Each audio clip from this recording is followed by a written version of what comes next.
बच्चों आज हम लोग शुरू कर रहे हैं केमिकल रिएक्शन टॉपिक, जो unit 1 some basic concept of chemistry class 11 का ही एक टॉपिक हम लोगों ने उठाया है। अब इसमें सबसे पहले हम लोग समझेंगे कि केमिकल रिएक्शन है क्या। तो केमिकल रिएक्शन एक प्रोसेस है बच्चों, एक ऐसा प्रोसेस जिसमें वन सब्सटेंस हो या टू और मोर सब्सटेंस हो, जिसको हम लोग रिएक्टेंट्स बोलेंगे, वो कन्वर्ट होके न्यू सब्सटेंस या डिफरेंट सब्सटेंस बनेंगे। वन भी हो सकते हैं या मोर देन वन हो सकते हैं, तब उसको हम लोग बोलेंगे क्या, केमिकल रिएक्शन।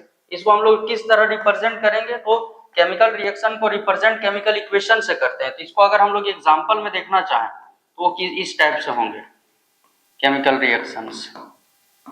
जैसे हम लोगों ने लिया है यहाँ पे लाइमस्टोन,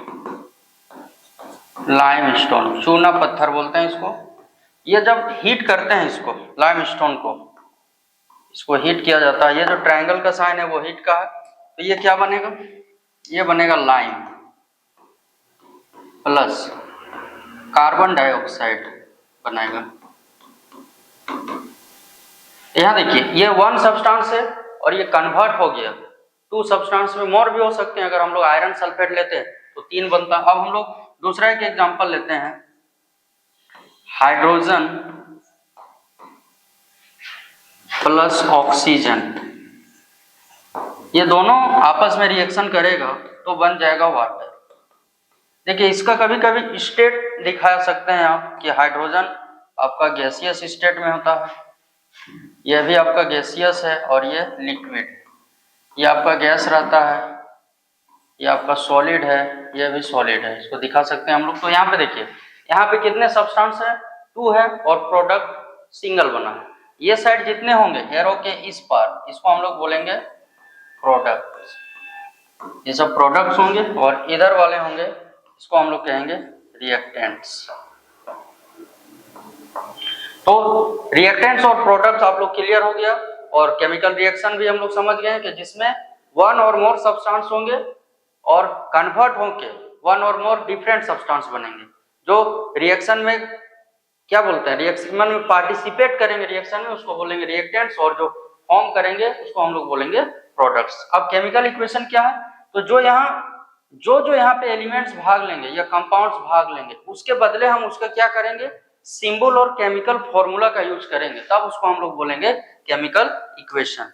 जैसा कि हम लोगों ने यहाँ पे देखा था, देखिए लाइमस्टोन हम लोगों ने लिया था, तो लाइमस्टोन के बदले हम उसका फॉर्मूला लिखेंगे CaCO3, और लाइम का CaO और कार्बन डाइऑक्साइड का होगा क्या, CO2। स्टेट यहाँ दिखा सकते हैं, ये आपका S सॉलिड है, ये भी सॉलिड, और ये है आपका, एक सेकेंड थोड़ा सा इसको हम लोग मिटा लेते हैं, ये आपका सॉलिड है और ये गैसियस स्टेट। ये बैलेंस है पूरा।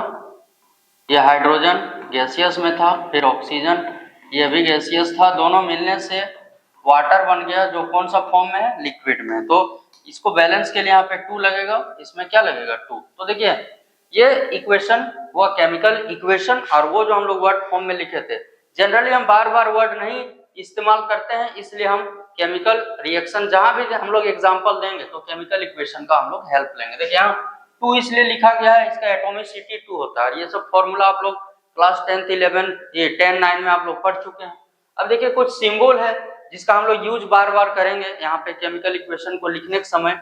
जैसे हम S लिखेंगे तो S फॉर आप समझ जाएगा सॉलिड स्टेट, वो ठोस अवस्था में है। L for liquid state, AQ रहेगा एक्वस, एक्वस दैट मींस उसके साथ वाटर मिला हुआ है, लिक्विड टाइप का है वो। और अगर G या ऊपर एरो दिया रहे तो समझ जाइएगा गैसियस स्टेट, नीचे मार्क रहे तो प्रेसिपिटेट। प्रेसिपिटेट होता क्या है बच्चों, तो प्रेसिपिटेट को आप समझ सकते हैं, जैसे हम लोग लाइम और वाटर, चूना और पानी को घोलेंगे तो नीचे क्या बैठ जाएगा, पानी बैठ जाएगा। तो जो ये पानी बोल रहे हैं, ये नीचे चूना बैठ जाएगा और ऊपर में मिल्की दूध के जैसा कलर दिखेगा, तो वो है क्या, नीचे जो बैठ गया उसको हम लोग बोलेंगे क्या, प्रेसिपिटेट। और एग्जांपल समझ सकते हैं, जैसे हम लोग लकड़ी और बुरादा, लकड़ी का बुरादा और पानी को घोलेंगे तो पानी ऊपर रहेगा और बुरादा ऊपर में रहेगा, उसका जो पाउडर टाइप का जो चूर्ण रहेगा, तो इसको हम लोग बोलेंगे प्रेसिपिटेट। और एरो दिया रहता है तो उसको गिब्स पढ़ते हैं बच्चों। तो ये कुछ सिंबल थे जिसका यूज होता है कहां पर, तो केमिकल इक्वेशन को लिखने के समय। अब केमिकल इक्वेशन कितने टाइप के हैं, तो 2 टाइप के।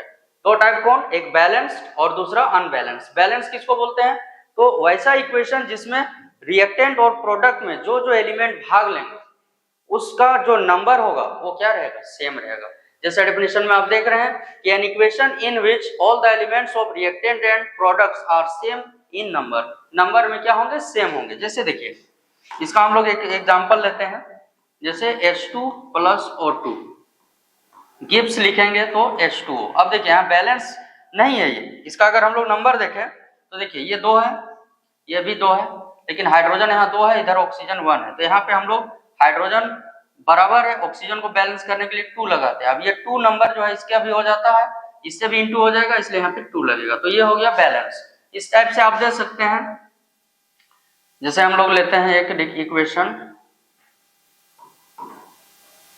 आपका Na प्लस H2O, या Na छोड़ देते हैं, यहाँ पे लेते हैं K plus H2O gives KOH plus H2।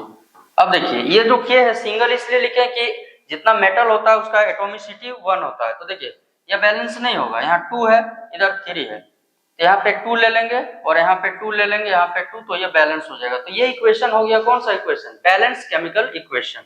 अब इस इक्वेशन कुछ और एग्जांपल हम लोग लेते हैं जिसमें अनबैलेंस का अगर हम लिखें तो इसी को अगर हम इस टाइप से लिख दें, सिंपल H2 प्लस Cl2 लिख दें और HCl। देखिए यहाँ नंबर अगर हम गिनेंगे, हाइड्रोजन 2 है, क्लोरीन 2 है, इधर सिंगल फॉर्म में बराबर है नहीं, तो इसको बोलेंगे अनबैलेंस। इसी को आप ले सकते हैं,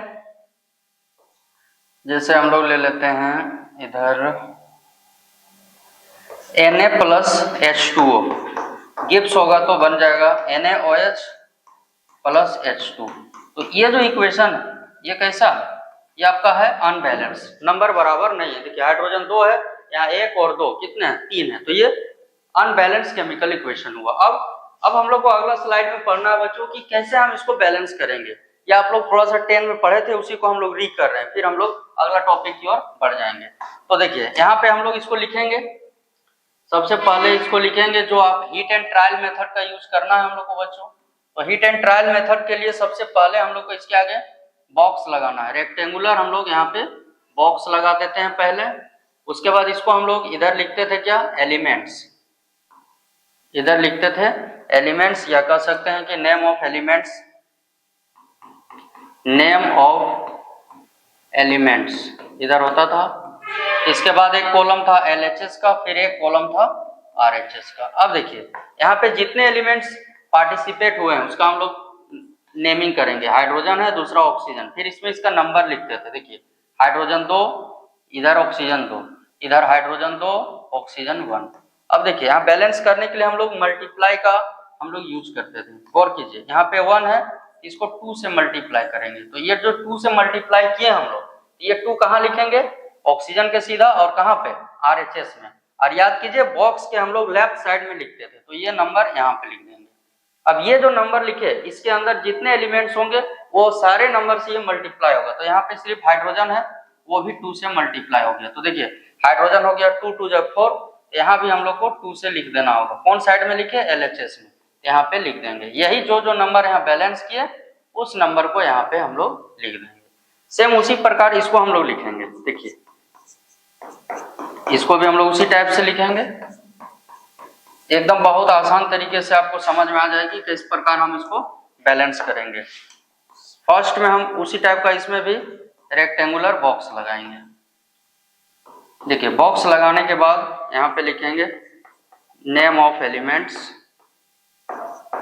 नेम ऑफ एलिमेंट्स, इधर LHS और इधर RHS। अब यहाँ गौर कीजिए, यहाँ पे एलिमेंट्स का नाम थोड़ा सा देख लेना है, ये नाइट्रोजन, दूसरा हाइड्रोजन, तीसरा ऑक्सीजन। अब नंबर देखिए, ये नाइट्रोजन बोल रहे हैं, ये सोडियम है, सॉरी बच्चों। देखिए तो सोडियम का हम लोग लिख देंगे क्या, 1, इधर भी है 1, ये दोनों तो सेम है। हाइड्रोजन थोड़ा उठपटांग, देखिए यहाँ 2 है, यहाँ पे हम लोग इस प्रकार लिखेंगे 1 प्लस का साइन देके 2। ऐसा क्यों लिख रहे हैं अभी आपको समझ आ जाएगा। यहाँ 1, यहाँ 1, देखिए यहाँ पे सब आपको बैलेंस दिख रहा है, सिर्फ नहीं है तो कौन, ये है हाइड्रोजन। अब ये कैसे बैलेंस होगा, हम लोग को मल्टीप्लाई से करना है।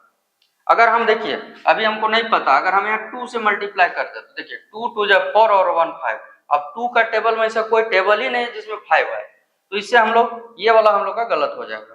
तो अगर हम लोग यहाँ पे 2 से मल्टीप्लाई कर दें, देखिए 2 1 जा 2 और 2 4, और यहाँ भी 2 से कर दें तो देखिए दोनों बराबर, इधर भी 4 इधर भी 4। अब देखिए कहाँ कहाँ हम लोग मल्टीप्लाई कर रहे हैं, ये हाइड्रोजन में LHS में यहाँ पे 2 लिख देंगे, ये किस में 1 वाला में तो यहाँ पे लिख देंगे। अब देखिए इसके अंदर जो जो एलिमेंट्स है उसके लिए भी वो 2 होगा। यहाँ सोडियम है, यह भी 2 से मल्टीप्लाई, यहाँ यह भी 2 से मल्टीप्लाई। अब देखिए यहाँ भी 2 ऑक्सीजन मल्टीप्लाई हो जाएगा इस 2 के लगने के कारण। अब देखिए ये 2 और इधर है 1, ये भी 2 से मल्टीप्लाई, तो यहाँ पे लग जाएगा 2। अब हम लोग इसको लिख देंगे यहाँ पे, यहाँ भी 2, इसमें भी 2 और इसमें भी 2, ये इस तरह ये बैलेंस हुआ। तो ये जब भी ऐसा 2 जगह हाइड्रोजन रहे तो आप प्लस करके लिखेंगे, हमेशा आराम से सही बना सकते हैं आप। अब इसको देखिए नेक्स्ट वाला हम लोग करते हैं, इसको Al2SO4 है ऑल 3 प्लस BaCl2 इधर BaSO4 प्लस में है आपका AlCl3। फिर सेम वही प्रोसेस यहाँ करना है आपको। सबसे पहले रेक्टेंगुलर बॉक्स लगा देना है। अब बॉक्स के बाद यहाँ पे बहुत से एलिमेंट हैं, सबका नाम आप लिख सकते हैं, नहीं तो SO4 को भी आप एक साथ लिख सकते हैं, तो जैसे आप लोग लिखना चाहें दोनों में सही होगा। देखिए नेम ऑफ एलिमेंट्स LHS और इधर RHS। अब यहाँ गौर कीजिए, यहाँ पे देखिए नेम ऑफ एलिमेंट्स में क्या है, एल्युमिनियम है, ये सल्फर है, ऑक्सीजन है, बेरियम है, फिर क्लोरीन है, इतना सारा एलिमेंट्स यहाँ पे है। अब देखिए सबका नंबर यहाँ पे लिखेंगे। देखिए एल्युमिनियम यहाँ 2 है, LHS में RHS में 1, सल्फर यहाँ देखिए ये 3 है, इस सब से मल्टीप्लाई, ये 3 है, सल्फर इधर 1 है। देखिए ऑक्सीजन है 3 4 जा 12, 3 इंटू 4 करके आप लिख सकते हैं, इधर है 4। अब देखिए बेरियम है 1, इधर है बेरियम 1, क्लोरीन 2, क्लोरीन 3। अब देखिए यहाँ पे जो जो बैलेंस नहीं है वो सब को हम लोग मल्टीप्लाई करके बैलेंस करेंगे। अब जिसको चाहेंगे वहां से शुरू कर सकते हैं। तो चलिए हम लोग एल्युमिनियम को करते हैं, तो यहाँ पे 2 से मल्टीप्लाई हो गया। अब 2 से मल्टीप्लाई हो गया तो हम लोग इसको लिखेंगे कहाँ पे, वो देखिए एल्युमिनियम के सीधा हम लोग कहाँ मल्टीप्लाई किए, RHS में, तो यहाँ पे लिख दिए 2। अब देखिए इसके भीतर क्लोरीन है, क्लोरीन जो है तो ये भी कितना से मल्टीप्लाई हो गया, क्लोरीन भी मल्टीप्लाई हो गया यहाँ 2 से। अब देखिए इधर है क्लोरीन कितना 2 और इधर हो गया 6, यहाँ इसको कर देंगे कितना से मल्टीप्लाई 3 से। अब 3 से क्लोरीन हम लोग को LHS साइड में देखना होगा, LHS में यहाँ पर है क्लोरीन, यहाँ 3 लग गया। अब यहाँ 3 लगने से इसके भीतर बेरियम भी था, तो बेरियम भी कितना से मल्टीप्लाई हो गया, बेरियम हो गया 3 से। अब देखिए इधर 3 है इधर 1, इधर हम लोग को 3 कर देना होगा। अब 3 कर दिए तो बेरियम कहाँ पर है, यहाँ पर है, यहाँ पर लगा देंगे 3। अब देखिए इसके भीतर कौन कौन है उसको खोजना है। देखिए बेरियम के अंदर है सल्फर, सल्फर 3 से मल्टीप्लाई हो गया, ऑक्सीजन भी है आपका, ऑक्सीजन हो गया 3 से, तो ये सब अपने आप देखिए बराबर हो गया, 2 हो गया, ये 3 हो गया, ये 12 हो गया, 3 हो गया, 6 हो गया। ये बहुत ही इजी वे में आप चाहेंगे तो केमिकल जो भी इक्वेशन दिया है उसको आप बैलेंस कर सकते हैं। तो उम्मीद करते हैं बच्चों यहाँ तक आपको वीडियो इसका इंट्रोडक्शन एक तरह से समझिए, केमिकल रिएक्शन है क्या, केमिकल इक्वेशन किसको बोलेंगे, किस तरह हम उसको बैलेंस करेंगे, बहुत ही आसान तरीके से आपको समझ में आ रही होगी। अगर आप चैनल पे नए हैं तो चैनल को सब्सक्राइब कर लें। अगर वीडियो अच्छी लग रही है तो वीडियो को लाइक, कमेंट और शेयर जरूर करें। धन्यवाद।